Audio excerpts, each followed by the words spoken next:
Hello everybody, welcome to the channel. It's Paulie, Esther here. Today's Thursday, so we have a dev stream, so I'm going to condense all that for you and tell you what you need to know, and we're going to talk about the brand new Year of the Dog Chinese New Year event. So let's get started. So they rolled out the survey for the Emblem system, which was the PTB that we had this past weekend. Now the survey is out for us to rate it. You can participate in this survey from now until Monday. The link is going to be in the description. I'll just show you here what the questions are. I think it's only 7 questions. So they want to know how many hours you've played in Dead by Daylight in total. What role did you play during the PTB? Were you killer or survivor or both? How much time did you play the Emblem player test build for? And then it breaks it down into rating these statements about the Emblem system. All aspects of the game were taken into account to evaluate my performance. The emblems accurately reflected my in-game performance. I understand what each emblem represents and the requirements to earn them. The emblems' quality, color, and shape were coherent and user-friendly. The emblems have had an impact on which actions I decided to take in the game. All of my actions or specific playstyle were rewarded. And for question 5, we have rate the difficulty to earn these killer emblems. Gatekeeper, Devout, Malicious, or Chaser, and rate the difficulty to earn these Survivor emblems, Lightbringer, Unbroken, Benevolent, and Evader. And then it's 9 questions. Number 7, rate the emblem system out of 1 out of 5 thumbs ups, and then you can add in your own comments here. What elements did you dislike the most about the emblem system, and what did you like the most about the emblem system? And that's it. So we have from now until Monday to complete that survey. Links in the description. As always, I suggest you participate in these surveys to help shape the game. Okay, so now we're going to talk about the Chinese New Year, Year of the Dog, Howling Grounds community event that started today, and what that looks like in game, how you're going to get these items, etc., etc. So we'll just go ahead and boot up here. And we had another patch come out today. It's 1.9.2, and there's some patch notes for that I'm going to go over after this. But right now, I just want to get into the game and show you what the new user interface looks like and talk about the community event. So the first thing you'll see right off is that they've changed the background. It has this golden sky here with all these fireworks going off, and my bill is getting post-traumatic stress disorder from Vietnam flashbacks from all these explosions. The fireworks are really cool, but I think I'm going to be glad to see them go in 2 weeks, because it's a lot. It's a lot of fireworks. So, okay. So, let's see here. Let's go over here into Killer. So, what you need to do to play in this event is you need to use these red offerings. This red envelope. So if you play a red envelope, it puts 1 lunar hook and 1 lunar generator into the map. If you hang a survivor on a lunar hook, you're going to get a burnt coin towards unlocking cosmetics for yourself. Yes! Yes, go get the special hook! That's not the special hook either, but... Oh, she is taking me the special hook, yeah. Oh yeah, there's one. Look how close it is to the other one! Yeah, that's insane! As a survivor, if you complete a lunar generator, or someone else on your team completes the lunar generator while you are still alive, you will get a golden coin towards buying survivor cosmetics. That's not your special hook, dummy. She already used it, though. I mean, she already used it, yeah. Because the fireworks pop on it, so it's, like, done after that. You wanna 99 it? No. Oh. I want to make sure Amy gets her points, her coin. Thank you. If you die before the generator's completed, it's been my experience that you do not get the coin. You don't have to necessarily survive, but you have to be alive at the time that the generator is completed. That's how the scoring worked for me. They said on stream today that if the killer put in this offering, they'd get 5 hooks, but that hasn't been my experience. I played one game as the pig, put in one offering. There was only one hook. And you can see the hook when you pick up the survivor because it's outlined in blue. So then you know that that's the special hook you're looking to hook somebody on.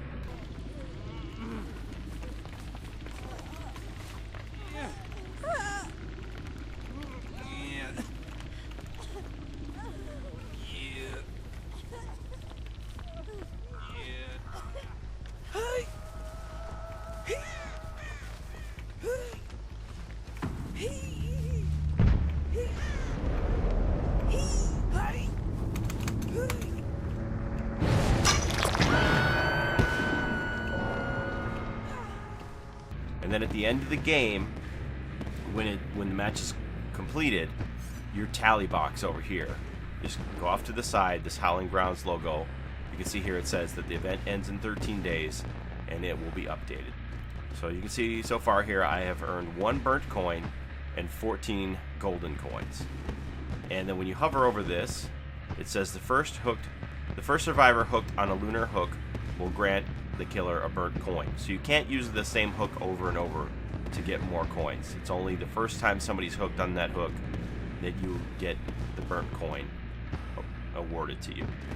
And you'll know when it happens because all of the fireworks will explode that are connected to the hook. It's very cosmetically different and the fireworks will explode. And then off to the side here, if you hover over this, it tells you that you're playing for this hound mask for the Huntress. Once this is full, once you get all 40, you'll unlock the hound mask for the Huntress. Now for survivors here, complete repairs on a lunar generator to grant all survivors a golden coin. And then if you go over here, we need 80 of these. And if you hover over this, it tells you that you are playing for the Untamed Donkey Jacket for David King. Now, there isn't a blood point event. There's no double blood points, triple blood points, but there are extra blood points being awarded for participating in this part of the game. So, for every survivor that's hooked on the lunar hook, you're going to get 5,500 extra blood points as a killer for hooking somebody on that hook and making the fireworks explode. Survivors, when the lunar generator is completed, they're going to get 4,500 extra points for completing the lunar generator, and all the fireworks explode on that generator. So there's the personal challenges here for you to unlock cosmetics just for yourself. If you don't do this, you're not going to be given the hound mask or the donkey jacket. And on top of that, there's a community event challenge that we're all participating in, where we're trying to get 10 million coins collectively. And again, this event is for console players too, not just PC. This is for everybody. If we can get 10 million coins, which seems like a really high number, I was looking, they have a counter going, and I think, like, as I started recording this video, there were about 50,000 coins unlocked so far. That put us on a pace for, I don't know, under 3 million, I think. So I'm kind of scared. I know that this is going to be 2 weeks worth of playtime on this, so hopefully it'll get better, but it looks like right now, extrapolating the numbers, we aren't going to get there. So if we get 10 million, there's going to be a secret reward given to the community. And I'm wondering if they accidentally showed us what it was already, because I showed you this picture earlier from their Twitter, and I see that they've taken it down. So I don't know if they weren't supposed to show us that item, or I don't know why that's gone.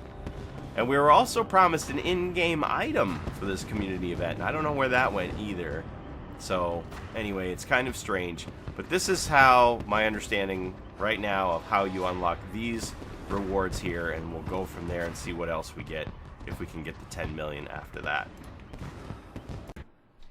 Oh, and I should also note that they said on stream that you should get at least one red envelope offering per blood web, but that has not been my experience. This is, what level am I here?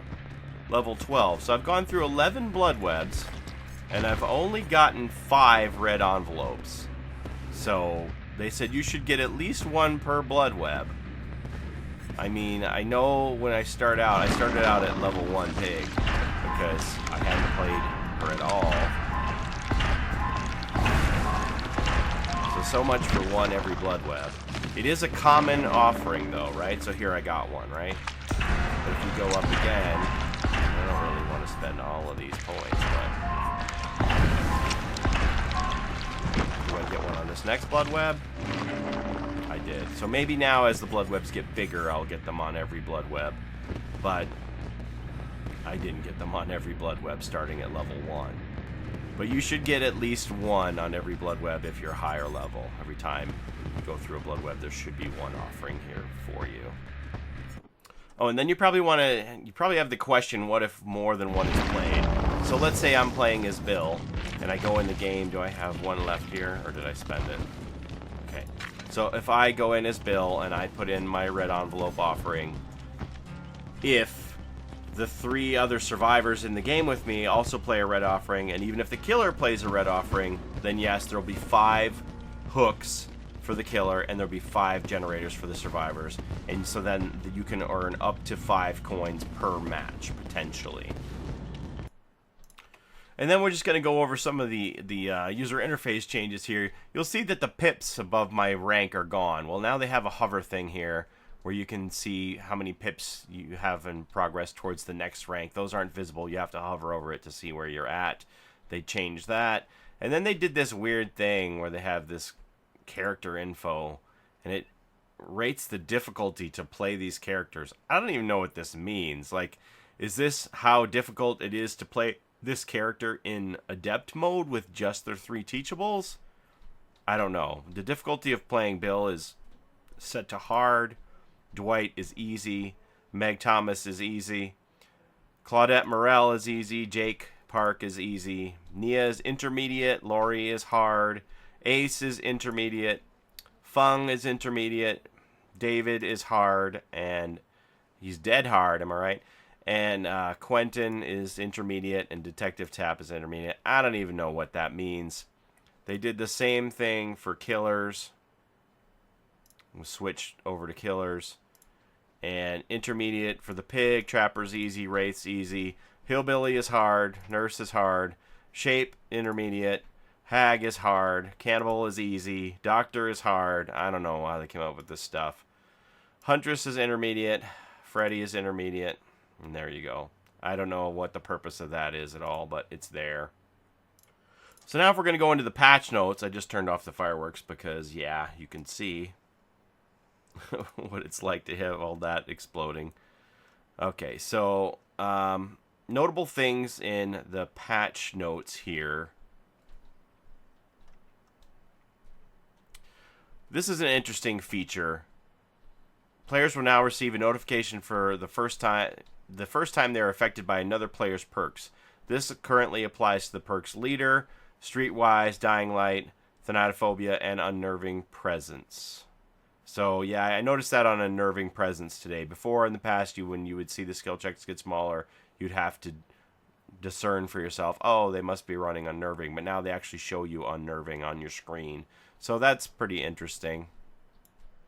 You could see they changed some of the pigs scoring things here, and a lot of the sounds are different in the game. They have new weapon sounds, hit sounds for, I noticed, the nurse and the huntress's hatchets. The strikes all sound very different. The game, the chase music is completely bugged. You get chase music out of the blue when the killer is just near you. You're getting chase music instead of slight heartbeat, and it's crazy. It's totally broken. They need to fix that. It's almost unplayable, actually, when you get this sudden chase music. It's really absurd. I hope they fix that soon. And so then they changed a couple of things here where they fixed an issue that prevented the nurse from getting stunned by a pallet during her blink, and I'll show you that here. Okay. Got him! Yes! Yes. And then they did this crazy thing that is going to make killers so mad. I don't know what they were thinking for this.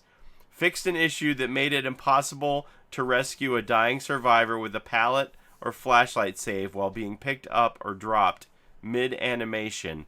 Now the pick up and drop animation will play fully followed by the flashlight and pallet stun. So you can, like, you used to have to wait until the killer was ready to move with the survivor before you could throw the pallet. But now, like, as soon as they pick them up, you can throw that pallet and start running away, and you'll be down the street, and they'll finish that animation and then drop the survivor. Crawl to the pallet. Back up, Evan. A weenie? Okay, go. Okay. Here. Oh my god, he's flying away. That is so messed up. And the same thing with the flashlight. You can start blinding them the instant they start picking up the survivor. And once you get that killer blind notification, you can hightail it and be gone. They'll finish the pickup and then and drop the survivor from the flashlight. So guys, let's try and blind her immediately. Game amigo. Okay, face this pallet right here. Okay, everybody come over to this pallet. Start blinding the survivor. And then I just run away. And now. Yeah, Oh, look that at. cannot be as hell. That cannot be a thing in this game. How could this have been thought of as a good change? What the Paul, developer thought this was okay? This is obviously a very balanced change. Killers are just gonna quit. It is crazy how, like, before they nerf flashlights, this is like a huge buff for flashlights. People are gonna be flashlighting like crazy. Killers are going to be so mad at this. I can't believe that they thought this was a good idea. And so now you see that they've changed this borrowed time perk where you can use borrowed time as many times as you want. There's no cooldown. You can use it over and over and over again, but it only protects the person being unhooked. You don't get any borrowed time benefit for yourself when unhooking somebody. So it's been buffed and nerfed at the same time. People who've been watching my videos a lot know that usually at endgame I try and do what I call the pump fake, where a killer is camping somebody. I'll come up to the hook and I'll pump fake and pretend like I'm going to unhook, force the killer to hit me when they think they're going to grab me off, and then I'll complete the unhook after that and take another hit, but I'll be in borrowed time then. But that won't happen any longer, so they've taken that play out of the game as far as I can see, unless I were to add in dead hard and then use that after. But it's changed the perk quite a bit. Those seem to be the most notable changes in the patch notes here. You can read over the rest of them and see what you think, but those are the big issues for me about stuff that came out of these patch notes. So you can win a pair of these fan kicks that are Dead by Daylight themed if you go to their Facebook page, and you have to like fan kicks and share the page with your friends to be entered into the contest. Or if you just want to plain old buy the shoes, you can use this DBDFK code on their website to save 20% off of any order over $99. Link is in the description for that. And there's a sale on in the Dead by Daylight merchandise store post-Valentine's Day. Buy any piece of apparel, and you can add a women's shirt for just $9.99 more when you enter the code Love Never Dies. And if you're a PC player, pretty well everything on Steam is on sale for Dead by Daylight, from the base game to all of the add-on DLC cosmetics. The only things that look like they aren't on sale are the Charity Case, the Nightmare on Elm Street chapter, and the Saw chapter. Everything else, in my shop at least, is 30 to 50% off from now until February the 19th. So definitely take advantage of all those sales. If you have been holding off on some of the add-on DLCs, now's a good time. So they announced there's going to be a screenshot contest. So I think they want to see what kind of screenshots you can come up with for completing the generators and making all the firecrackers explode. Get a nice screenshot of that, or the hooking. There's going to be a screenshot contest starting on Monday, and there's going to be some pretty great prizes. I think they said 3 prizes in all, so stay tuned for that. So they were asked about the statistics of the raid since we've had a full month now since before this last rank reset to determine how effective the buffs were for the Wraith. And they have him statistically out where He's getting 2.47 kills per game this past month from the 13th to the 13th. So 2.47 kills is higher than what they usually want to have killers at. They usually want killers to be in the 2.2 kills per game range. So I would say they're pretty satisfied with where the Wraith is, and statistically the data shows that he's doing fairly well, which was a surprise to me. So your mileage may vary on that, of course.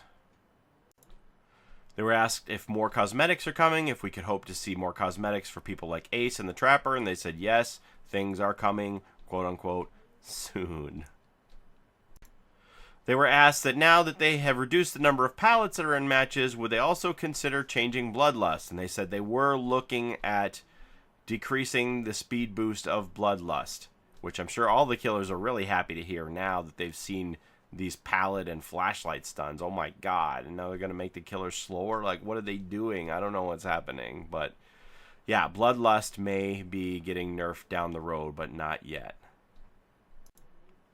And then they were asked about people taking the game hostage by reaching unreachable spots, and you know I show you guys a lot of glitch stuff, but I'm careful. I never try to show you anything that could be used as exploitive in the game. There are things I could definitely show you that would knock your socks off, but I just can't because people out there would be tempted to use it in real games in malicious ways, and it wouldn't be good. So as much as I would love to make you guys laugh and show you some stuff, I just can't.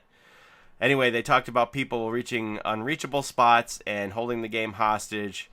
They said that they have this idea, which is like in its infancy, so don't take this with a grain of salt right now. But that if they're in a spot that the killer can't reach, and they're there long enough that they would gather 3 crows, and after a certain amount of time, they talked about actually making the crows animated and picking up the survivor and carrying them to a hook, it sounds laughable, but that would be their solution for people who have gone AFK and hold the game hostage, that they would have the crows deliver them to the hook. I want to see that. Okay, that's all I have for you today. I'm super excited about this Year of the Dog Howling Grounds event. I hope you are as well. I'm going to get out there and grind up all my points into these red envelopes and try and get as many of these coins as I simply possibly can. Thanks for watching, everybody. Have a great day. We'll see you next time, and bye-bye. Yeah, You don't even need. What was that? What's happening? Well, I'm God now. Everybody, even the news players. Oh my god! I can't. Did you see that? What? Just, Lag switch. I'm calling lag switch. I'm gonna report you after this game. Paulie is vibrating. Reported.